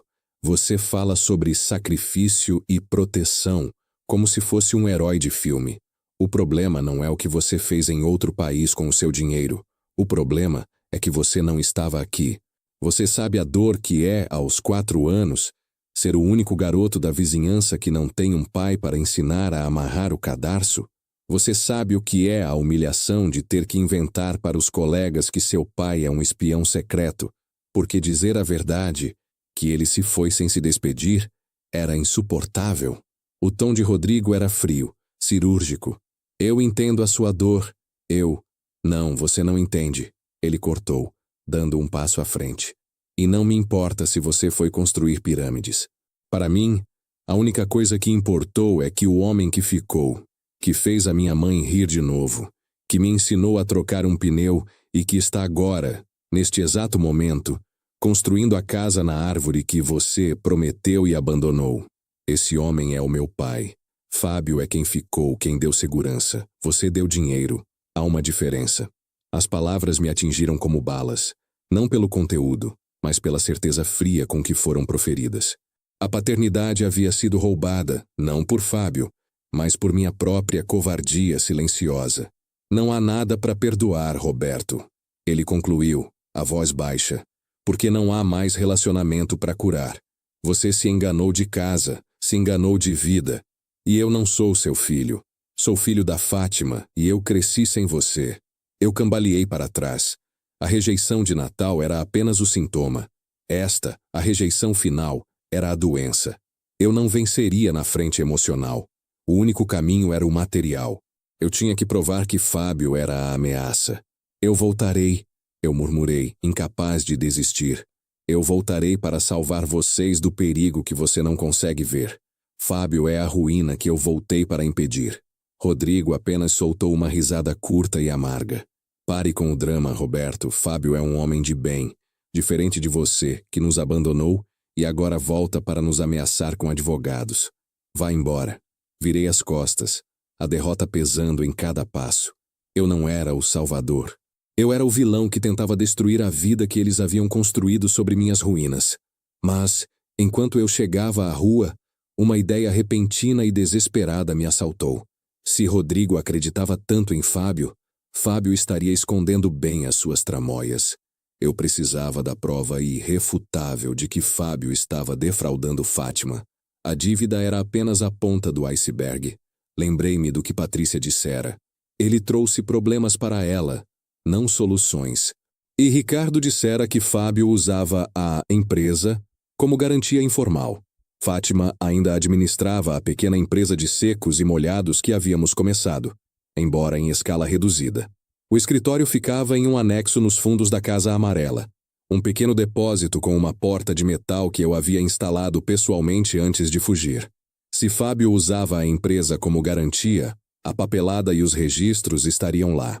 Esperei 10 minutos, me escondendo atrás de um pé de manga. A luz do depósito estava apagada. Eu tinha a chave mestra, uma cópia antiga que eu havia guardado entre os meus pertences. por um motivo que eu mal entendia até aquele momento. Era um resquício da minha antiga vida que agora se transformava em uma ferramenta de invasão. Caminhei agachado até os fundos do quintal. O esqueleto da casa na árvore pairava sobre mim, uma testemunha silenciosa de minha falha. A fechadura antiga cedeu com um clique suave. Entendi no pequeno depósito. O cheiro de papel envelhecido e poeira me transportou imediatamente para o passado. Liguei a lanterna do celular. O lugar estava organizado, prova do trabalho de Fátima. Caixas de inventário empilhadas metodicamente, uma pequena mesa de escritório e um arquivo de metal. Fábio não era sutil. Ele havia deixado sua marca. Sobre a mesa de Fátima, havia uma pilha de documentos soltos, ao lado de uma calculadora. Eram balancetes da empresa, registros de contas a receber e a pagar. Eu comecei a folhear os papéis procurando a garantia do empréstimo. Não encontrei nada legal, como Ricardo havia previsto. Valério não usava contratos. Mas encontrei algo infinitamente pior. No fundo da pilha de documentos, havia um caderno de capa dura, disfarçado entre os registros de contabilidade. Não era a letra de Fátima. Era a caligrafia forte e descuidada de um homem. Fábio. Abri o caderno. Não era um diário. Era uma contabilidade paralela. Um livro negro. As primeiras páginas eram anotações sobre o inventário da empresa, listando a venda de lotes menores de café e especiarias a preços irrisórios, transações que Fátima provavelmente havia registrado como perdas de inventário. Mas o que me fez gelar até os ossos estava nas últimas páginas, escritas em letras garrafais. Ali, Fábio havia detalhado o plano para forçar Fátima a assinar a venda da casa. Não era apenas a dívida de R$ 22.000 com Valério. Fábio tinha mais R$ 100.000 em dívidas com outros credores na capital. Dívidas de jogo. O plano de Valério para se hospedar na casa não era um ultimato. Era uma manobra orquestrada por Fábio para criar pânico em Fátima. Ele esperava que o medo da violência de Valério forçasse Fátima a vender a casa, rapidamente, a um comprador de fachada, um cúmplice de Fábio, por uma fração do preço real. Fábio pagaria as dívidas menores e sumiria com o resto, deixando Fátima e Rodrigo desabrigados e sem recursos. Lá estava, em sua própria caligrafia, o plano de traição, uma lista de ativos que Fátima ainda possuía e que ele estava impedindo-a de vender por conta própria, esperando o momento do pânico. Meus olhos pousaram sobre um parágrafo circulado em vermelho, um plano detalhado para o caso de Fátima resistir à venda. Ele mencionava Rodrigo. Se ela hesitar, usarei a história do Roberto voltando, dizendo que ele está forçando a venda por meios legais. E lembrá-la de que, se o filho dela não cooperar, eu posso contar ao Valério que a garantia é o garoto. Eu li a frase 2 vezes, o sangue escorrendo do meu rosto. A ameaça. O agiota de Fábio seria levado a acreditar que a segurança da dívida estava ligada à pessoa de Rodrigo. Fábio não estava apenas destruindo as finanças de Fátima. Ele estava usando Rodrigo como moeda de troca, como uma alavanca de extorsão. Ele estava vendendo meu filho para salvar a própria pele. A rejeição de Rodrigo, a frieza de Fátima, a humilhação do papel rasgado, tudo se tornou poeira irrelevante. A minha vida não era mais sobre reaver uma empresa ou um nome. Era sobre o resgate de Rodrigo. A urgência que eu sentia era, afinal, real. Eu fechei o caderno, o peso daquela prova irrefutável me esmagando. Fábio não era um substituto gentil e endividado. Era um sociopata, um criminoso que havia se infiltrado na minha família, pronto para destruí-la totalmente. Eu tinha minha arma. A lei não me ajudaria agora. A única moeda válida era a coragem e o meu R$ 100.000. Saí do anexo, trancando a porta atrás de mim. A escuridão da noite não era mais externa. Ela havia se instalado dentro de mim. Eu voltei para o carro. O caderno de Fábio na pasta de couro, ao lado do dinheiro. O confronto com Valério não podia esperar. Eu tinha que interceptar o agiota antes que Fábio tivesse tempo de colocar seu plano em prática. E eu sabia exatamente onde Valério operava. Graças a Ricardo. Liguei o carro. O motor roncou baixo. Olhei uma última vez para a casa amarela. Eu voltaria ali, mas não mais como o pai ausente ou o cobrador legal. Eu voltaria como o homem que tinha o poder de destruir a vida de Fábio e proteger a vida de meu filho. E eu faria isso com as mãos sujas. A guerra havia começado, e a primeira batalha seria no submundo de Minas, onde a lei não era mais que uma piada. Eu tinha que correr. O tempo estava contra mim, e eu precisava do elemento surpresa para garantir que Valério aceitasse o pagamento de um estranho e, mais importante, deixasse minha família em paz para sempre. Eu não seria mais o fantasma. Eu seria o leão que protegia seu filhote, mesmo que ele não soubesse que precisava de mim. O sol estava se pondo, tingindo o céu de Minas em tons de laranja e roxo. Eu estava voltando ao passado, mas desta vez eu não fugiria. Eu caçaria o fantasma. E o meu primeiro alvo seria Valério. Só depois eu poderia enfrentar Fábio. E, finalmente, tentar quebrar o silêncio de Rodrigo. O tempo de observação havia acabado. Mas embora a urgência de confrontar o agiota fosse sufocante, a natureza da minha missão exigia cautela. Eu não podia simplesmente dirigir até o covil de Valério no meio da noite com uma pasta cheia de dinheiro, sem um plano. Eu precisava de um momento de silêncio para absorver o horror do caderno de Fábio e decidir a tática. Voltei ao galpão, trancando a porta de metal atrás de mim. Acendi a lâmpada fraca e despejei os 100 mil reais da minha mala sobre a mesa empoeirada, separando 22 mil para Valério e mantendo o restante à mão, caso o bandido exigisse uma propina maior. Eu precisava de um plano de contingência. Estava revendo o mapa da cidade que Dr. Ricardo havia me enviado, traçando a rota mais discreta para a fazenda abandonada, onde Valério supostamente recebia seus clientes, quando ouvi o rangido. Não era a porta principal, era a janela lateral que eu havia fechado, mas não trancado. Um som suave de metal raspando. Um arrepio frio percorreu minha espinha. Era Fábio. Ele havia me seguido.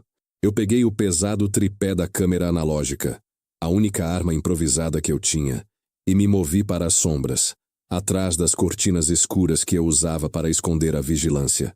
A janela se abriu com um clac seco. Fábio entrou, silencioso e rápido, como um animal.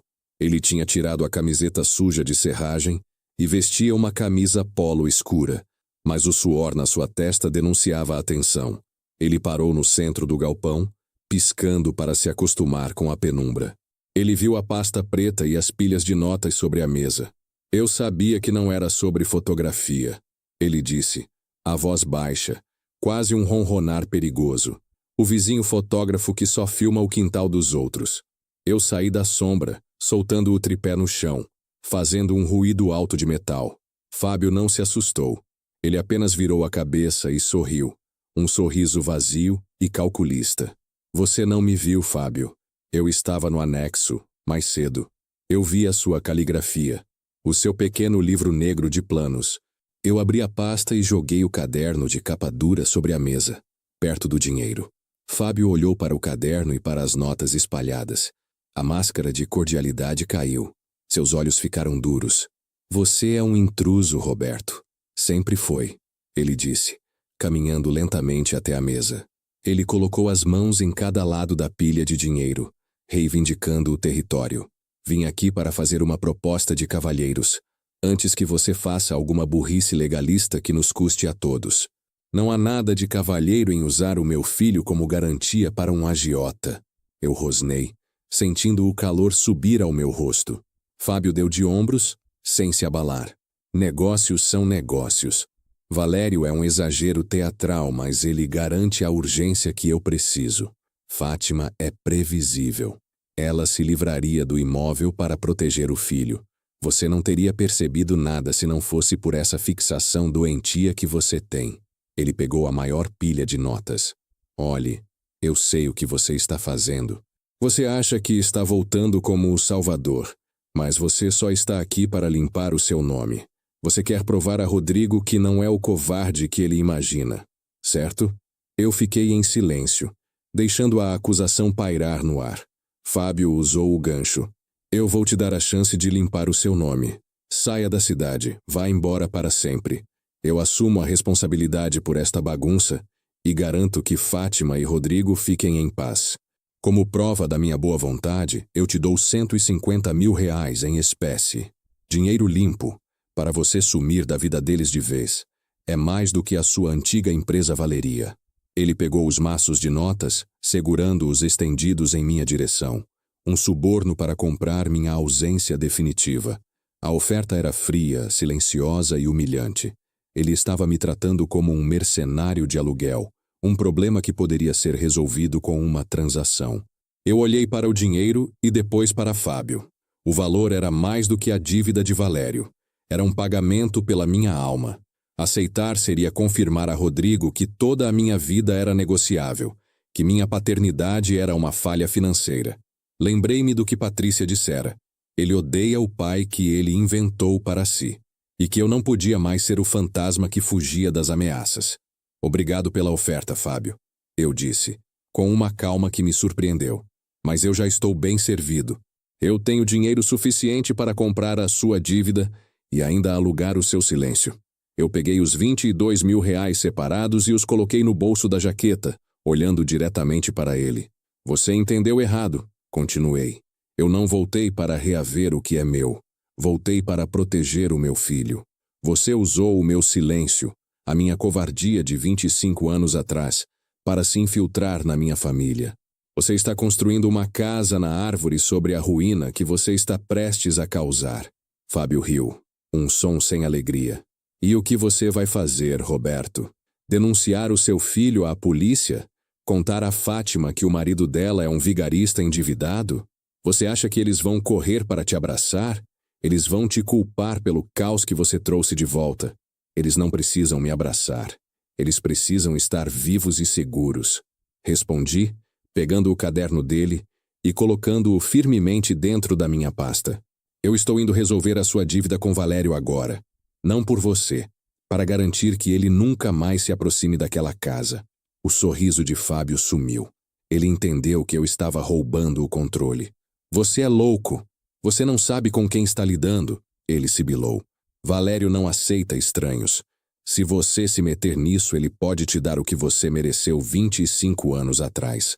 Talvez, eu disse, caminhando em direção à porta. Mas o fato é, quando eu voltar, a ameaça de Valério terá acabado. E você não terá mais nenhuma alavanca sobre Fátima. Eu vou limpar a sua sujeira. E em troca, você fará as malas. Se eu te encontrar em Minas amanhã de manhã, vou entregar este caderno para Fátima e Rodrigo. E eu garanto que nem a polícia, nem Valério terão piedade de você. Abri a porta, deixando que a luz fraca da noite entrasse. Eu te dou 12 horas, Fábio. Depois disso, você vai ter que explicar ao Valério por que a sua garantia desapareceu. Ou explicar a Fátima por que ela e o filho estão na rua. Saí do galpão e fechei a porta. Não olhei para trás. Eu não precisava da resposta dele. A fúria silenciosa em seus olhos era o suficiente. Eu entrei no carro colocando a pasta no banco do passageiro. O motor ligou com um rugido seco. A humilhação de Fábio era um pequeno prazer. A missão era a proteção de Rodrigo. Eu estava prestes a dirigir para o lado mais sombrio do interior de Minas. Eu estava indo resgatar meu filho da ameaça que eu havia trazido de volta, mas que agora estava amplificada pela traição de Fábio. Eu estava indo ao encontro do perigo que me fez fugir. O plano era pagar Valério, intimidá-lo a desaparecer e então voltar ao amanhecer para a Casa Amarela. Mas o caminho até Valério era sinuoso e perigoso, e o fato de Fábio estar solto na noite era uma variável incontrolável. Eu tinha 1 hora e 40 minutos de estrada até a fazenda. Eu precisava ser rápido e brutalmente eficiente. Se eu falhasse, tudo estaria perdido. Eu acelerava o carro, sentindo o peso da minha nova e perigosa responsabilidade. E Fábio estava livre, com R$ 128.000 do meu dinheiro, e um motivo urgente para me impedir de chegar ao meu destino. Eu só rezava para que ele não agisse antes de eu voltar.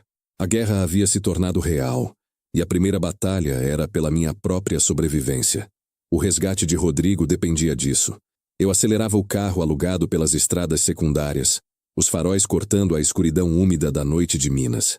A cada quilômetro que me afastava da Casa Amarela, a urgência se tornava mais física, apertando meu peito. Eu tinha o caderno de Fábio no banco do passageiro, a prova irrefutável de sua traição, e R$ 80.000 no bolso da jaqueta, mais do que suficiente para resolver o problema de Valério e garantir a paz de Fátima. O encontro aconteceu em uma clareira adjacente a uma fazenda de gado abandonada, a quase 2 horas da cidade. Não havia luzes, apenas o silêncio pesado e o cheiro de mato molhado. Eu desci do carro com a pasta na mão, sentindo a adrenalina fria me percorrer. Valério era exatamente como o capanga que havia pisado no pulso de Fábio. Grande, com a postura de quem nunca precisava pedir 2 vezes. 2 outros homens, silenciosos e com cara de poucos amigos, estavam encostados em uma picape escura. Estou aqui para pagar a dívida de Fábio, eu anunciei, minha voz ecoando na noite. Valério me olhou de cima a baixo, um sorriso lento e perigoso se formando em seus lábios. Você não parece o Fábio, ele disse, a voz grossa como cascalho. O Fábio é mais desesperado. Eu sou Roberto. Eu sou o proprietário da garantia que ele usou. Menti usando a velha empresa como escudo. Valério, eu sei que a dívida é de R$ 22.000. Eu trouxe 30 mil. Os 8.000 a mais são para você esquecer o endereço dele e o nome da minha família, para nunca mais tocar nesse assunto. O agiota não pestanejou. Ele estendeu a mão e eu entreguei o maço de notas. Ele as contou com uma rapidez profissional, sem tirar os olhos de mim. Os seguranças se aproximaram um passo. 30 mil por uma dívida de 22. Você deve amar muito a sua garantia. Valério comentou, guardando o dinheiro. O dinheiro está aceito. O seu Fábio está livre. A garantia dele também. Eu não volto lá.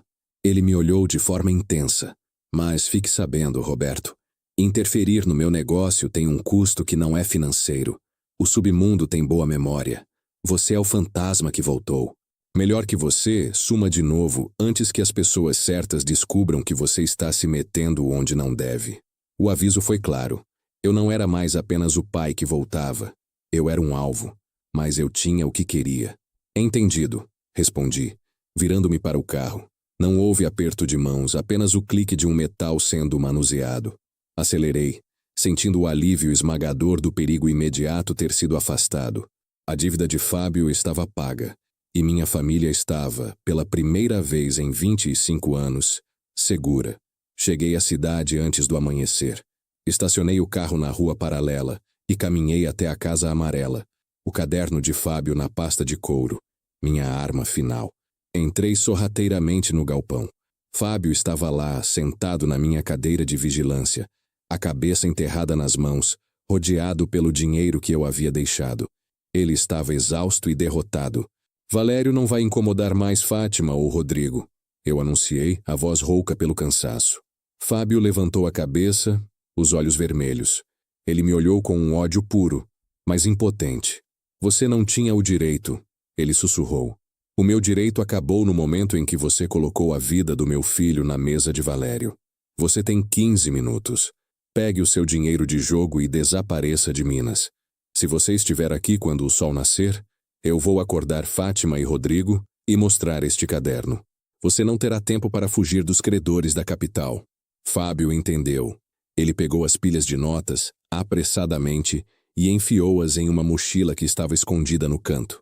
Ele não disse uma palavra, a humilhação gravada em cada movimento.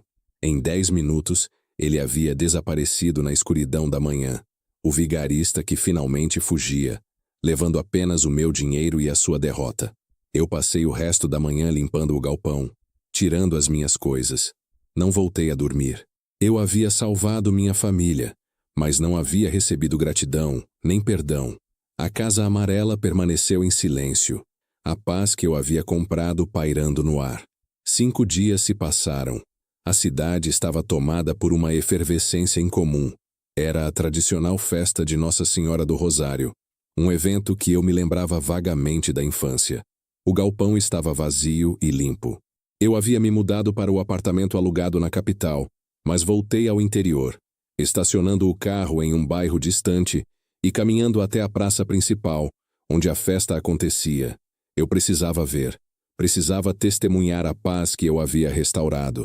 A praça estava lotada, barracas de comida, algodão doce flutuando no ar, e uma banda tocando marchinhas lentas. Eu me misturei à multidão, vestindo roupas comuns, anônimas. Caminhei até o coreto onde as luzes de Natal, que ainda insistiam em brilhar apesar do tempo, iluminavam a cena. Eles estavam lá. Fátima estava sentada em um banco de praça, sorrindo e conversando com Patrícia. Ela parecia mais leve, o nervosismo havia sumido, um alívio sutil tomando o lugar da tensão. A ausência de Fábio era a sua vitória silenciosa. E então, eu vi Rodrigo. Ele estava do outro lado da praça, perto da barraca de jogos. Ele não estava sozinho. Ele estava segurando um bebê no colo, um menino pequeno, de talvez 1 ano, com os olhos castanhos e o cabelo escuro. Ao seu lado, estava uma mulher jovem, rindo enquanto tentava impedir uma menina de uns 4 anos, vestida com um vestido de festa, de tocar o chão com um algodão doce gigante. Os netos. A família que eu nunca soube que existia. A menina, minha neta, tinha o sorriso largo e aberto que eu lembrava de Fátima em nossa juventude. Eu parei, imóvel, escondido sob a sombra de uma palmeira imperial. Eu observei Rodrigo. Ele se abaixou, colocou o menino no chão e ajoelhou-se na frente da menina, falando com ela em um tom suave, a paciência exata que eu nunca tive. Ele a pegou no colo, limpou o açúcar de seu rosto e a beijou na testa. Um gesto de carinho tão natural e visceral que me cortou a respiração. Ele era um pai, um bom pai, um pai presente. Nesse momento, eu entendi. A rejeição de Rodrigo, o se enganou de casa, não era sobre meu fracasso financeiro ou minha covardia. Era sobre a ausência desse exato momento. A paternidade. Eu estava ali, o herói autoproclamado que salvou a família de uma dívida de R$22 mil e de um vigarista. Mas essa vitória era oca. Eu havia salvado a vida material deles, mas jamais conseguiria reaver a vida emocional que Fábio estava reescrevendo com a construção da casa na árvore. Eu não senti raiva de Fábio. Senti pena. Ele era apenas um parasita que se alimentava da lacuna que eu havia deixado. E eu não senti pena de mim. Senti uma clareza fria e esmagadora. Eu havia passado 25 anos me justificando. Eu fugi para proteger. Eu acumulei capital para reaver. Eu voltei para ser o salvador. Mas tudo isso era uma elaborada mentira para mascarar a verdade simples e terrível. Eu era o pai que abandonou seu filho. E o sacrifício não era a desculpa. Era a forma mais cruel de covardia. A justiça havia sido feita. Fábio havia sumido. O perigo havia passado. Mas a consequência recaía totalmente sobre mim. Eu estava em uma praça, a poucos metros de meu filho, minha nora e meus netos. E eu era um estranho, um fantasma que não tinha o direito de se aproximar. Minha guerra não era mais contra Fábio, ou Valério, ou Fátima. Era contra o fantasma de mim mesmo que vivia na memória de Rodrigo. E nesse momento, observando meu filho ser o pai que eu nunca fui, eu finalmente aceitei a derrota total. Não havia nada para reaver. Eu tinha que desarmar. Eu precisava que Fátima e Rodrigo soubessem a verdade sobre Fábio, para que entendessem o perigo que eu afastei. Mas não podia mais usar o caderno como arma. Eu não podia mais entrar em suas vidas através do caos. Havia apenas um passo restante: entregar a prova e ir embora de novo. Mas desta vez, eu não fugiria para a segurança financeira, mas para a solidão. Eu me virei, caminhando para fora da praça. Eu voltaria à capital, não para fechar os negócios, mas para organizar a herança. Eu não tentaria mais ser o pai ou o marido. Eu seria o provedor silencioso, à distância. Mas ao passar pela barraca de doces, um pensamento me atingiu. Leve, mas persistente. Rodrigo estava feliz, seguro, um bom pai.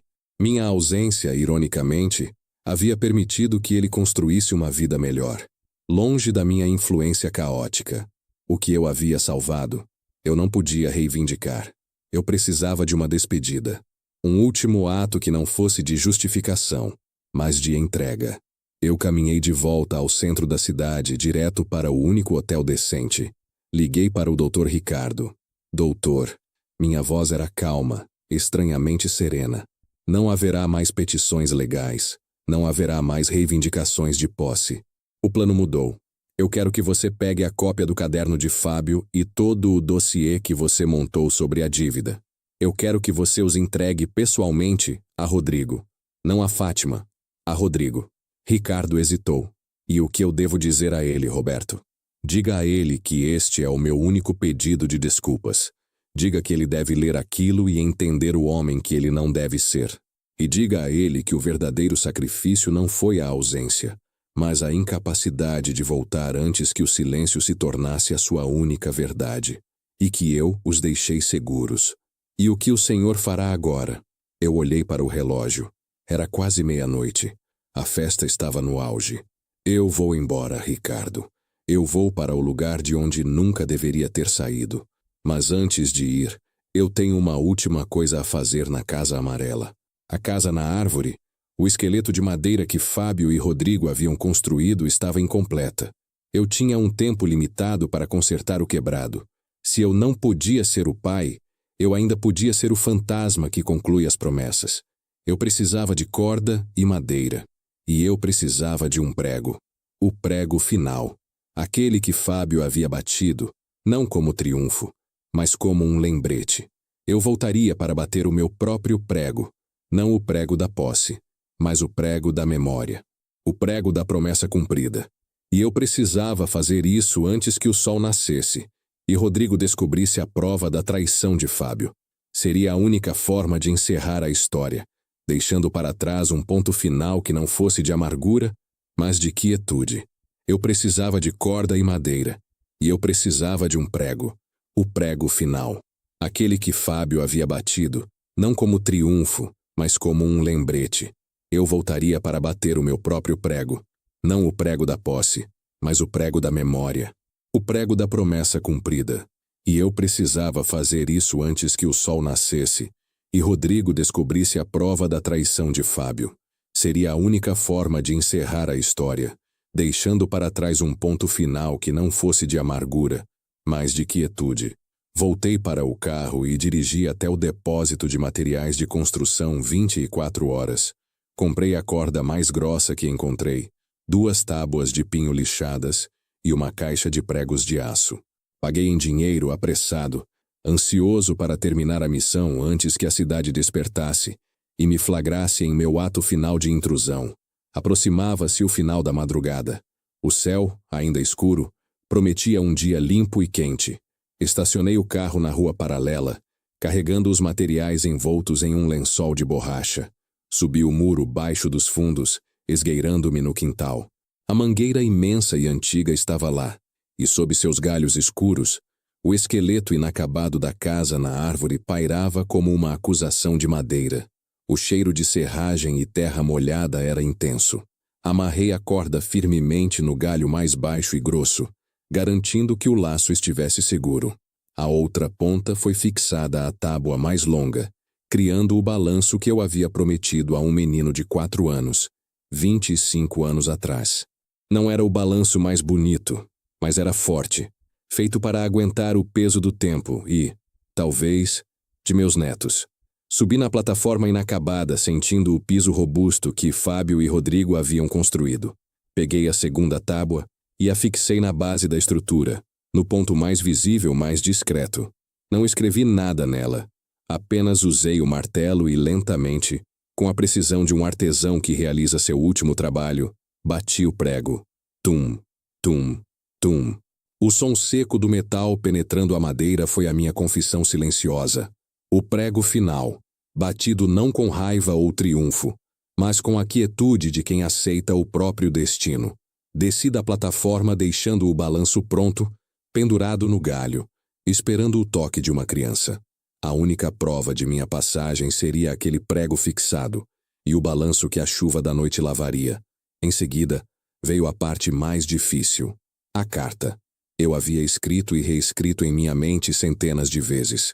Sentado no degrau da varanda, sob a escuridão protetora, tirei um bloco de notas simples e uma caneta. Eu não tentaria justificar o sacrifício financeiro. Eu falaria apenas com o pai. Rodrigo, a verdade não se importa com a sua dor ou a minha covardia. Ela só existe. Eu fugi de agiotas 25 anos atrás. Eu estava aterrorizado com a violência que podia atingir sua mãe e você. Eu pedi a ela que contasse que eu tinha ido trabalhar longe, mas eu não liguei, não escrevi, não voltei. Não porque eu não o amasse, mas porque eu era um covarde. Aquele medo me roubou a coragem de ser o pai que fica. Você pensou com razão que eu havia o trocado por uma vida melhor. É por isso que você disse, se enganou de casa. Essa é a ferida que eu causei e ela não pode ser curada com dinheiro. Eu tentei voltar como salvador, mas o único perigo que eu afastei foi aquele que Fábio, o construtor da sua casa na árvore, trouxe para vocês. Ele foi embora. Você está seguro. Sua mãe está segura.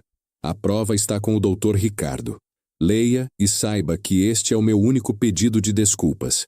A incapacidade de voltar antes que o silêncio se tornasse a sua única verdade. Eu amo você. Eu não sou um fantasma. Eu sou um homem que cometeu um erro terrível e que está indo embora para não mais incomodar a paz que eu ajudei a restaurar. Roberto. Li a carta uma única vez.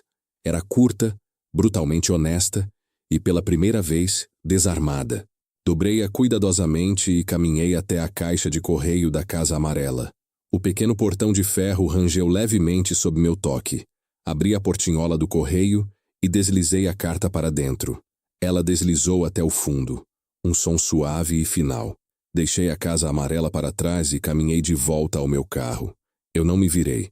Não olhei para o balanço recém-instalado, nem para o prego no esqueleto da casa na árvore. Eu havia cumprido minha promessa de 25 anos, não com alegria, mas com a dor da reparação tardia. Acelerei para fora da cidade. O sol começava a nascer, pintando o céu mineiro de dourado. Eu estava partindo, mas desta vez, a fuga era consciente e definitiva. Cheguei ao meu apartamento alugado na capital. Não dormi. Esperei. Esperei que Dr. Ricardo entregasse o dossiê, a cópia do caderno de Fábio e a prova da dívida de Valério, a Rodrigo. Esperei que a carta fosse lida. Às 2 horas da tarde o celular tocou. Era Dr. Ricardo. Roberto, entreguei o material. Eu disse a Rodrigo exatamente o que o senhor pediu. A princípio ele estava zangado, dizendo que era mais uma de suas táticas de assédio. Prendi a respiração. E depois? Ele não abriu o caderno na minha frente, mas eu o vi. Ele estava lendo uma carta simples, sem envelope. Vi que ele estava tremendo. E Roberto, ele chorou. Ele não chorou de raiva. Ele chorou de um jeito desolado. Ele me dispensou e correu para dentro de casa. O alívio foi físico, quase me fazendo cair da cadeira. Aquele choro era a prova de que eu havia perfurado a muralha de gelo. Rodrigo não estava mais no controle da sua narrativa, mas Ricardo não parou por aí. 8 minutos depois, o telefone do meu escritório tocou. Era Patrícia, a vizinha que o senhor mencionou. Patrícia? Por que ela ligaria para você? Ela não me ligou, Roberto. Ela ligou para o meu contato na cidade, o investigador. Ela estava muito preocupada. Ela disse que viu Rodrigo sair de casa com o rosto inchado. Ele não foi para o trabalho. Ele correu para a casa dela. A imagem veio à minha mente com a força de uma revelação. Rodrigo, o homem que havia construído uma vida sobre a fundação de meu abandono, estava finalmente quebrado. Ele não procurou a mãe, a vítima direta. Ele procurou Patrícia, a guardiã das memórias da vizinhança, a única testemunha de sua infância. Ele precisava de alguém para confirmar a história que eu havia confessado. O que ele disse a ela? Perguntei, a voz embargada. Ela não detalhou, mas ele perguntou repetidamente. Patrícia, o meu pai me amava? Patrícia não ligou para Ricardo. Ela ligou para o investigador, contando a ele o ponto de ruptura. Ela estava, de certa forma, me dando a última e mais crucial informação. Eu havia conseguido. O silêncio estava quebrado, a verdade estava plantada, e a história de Rodrigo sobre si mesmo estava em colapso.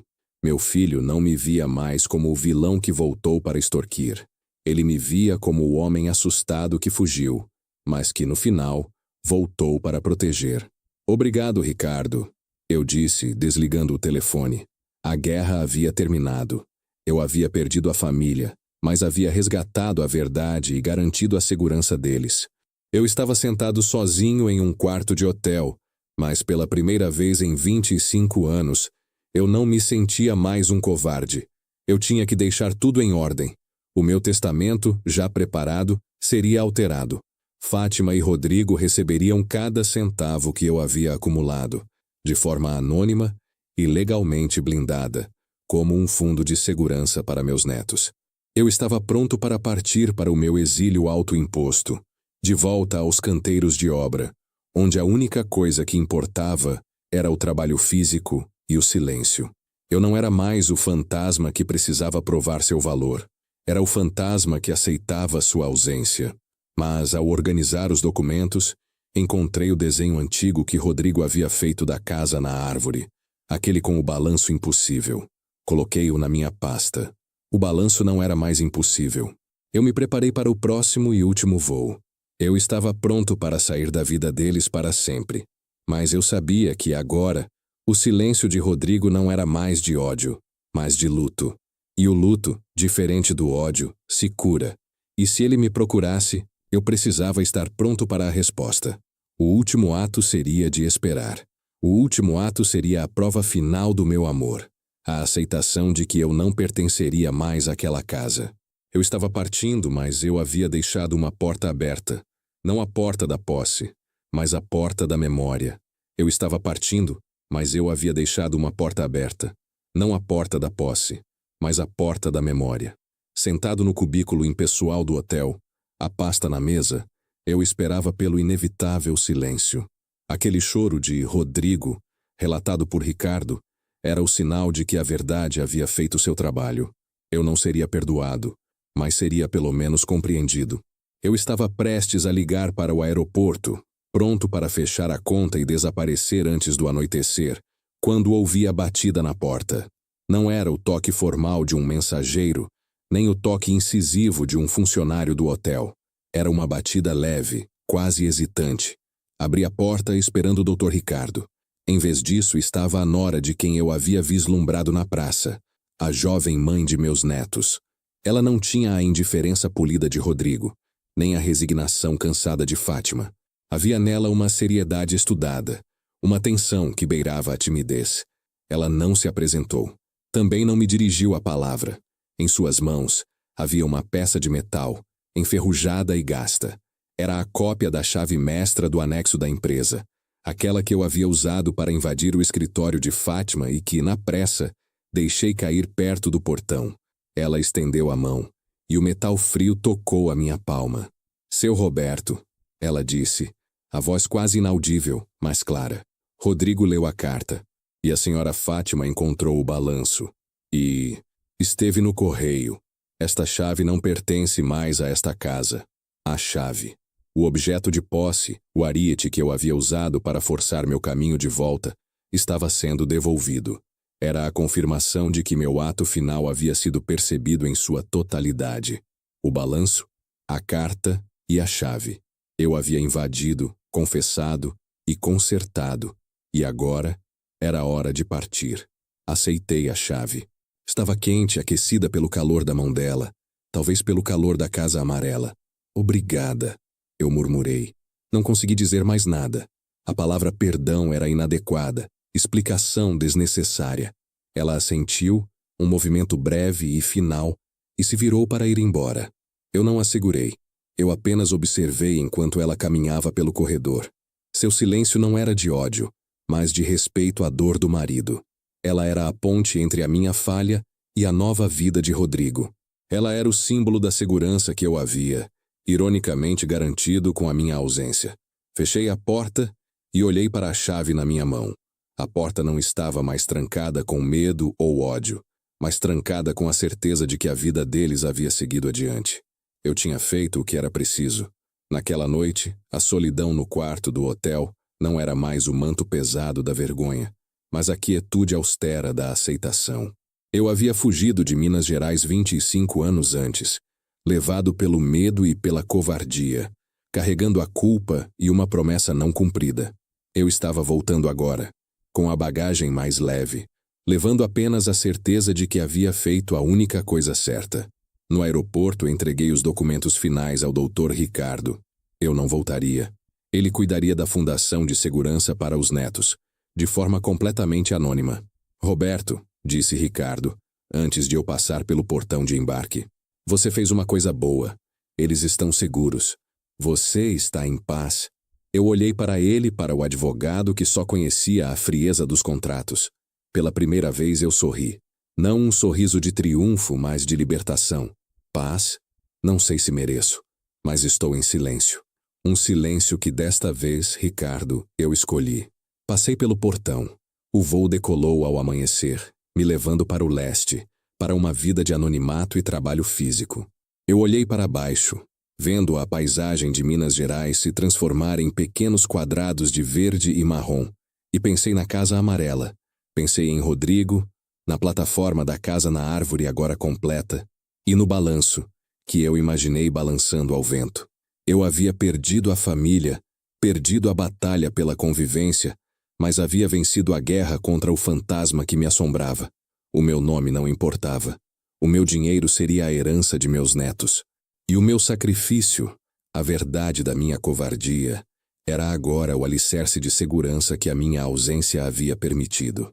Eu abri a pasta de couro e tirei o desenho de giz de cera, o desenho torto da casa na árvore com o balanço impossível. Desta vez, o balanço era real.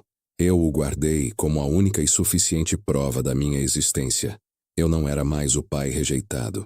Eu era finalmente apenas Roberto, 62 anos, e o fantasma que, ao ir embora pela última vez, havia finalmente cumprido sua promessa mais importante. E o silêncio que eu aceitava era, de alguma forma, o som mais alto do amor que eu podia lhes oferecer. Se essa história tocou você de alguma forma, deixe um comentário aqui embaixo. Quero muito saber o que você teria feito no lugar do Roberto. E, se puder, compartilhe este vídeo com alguém que precisa ouvir isso hoje. Obrigado por assistir, e que Deus abençoe seu caminho.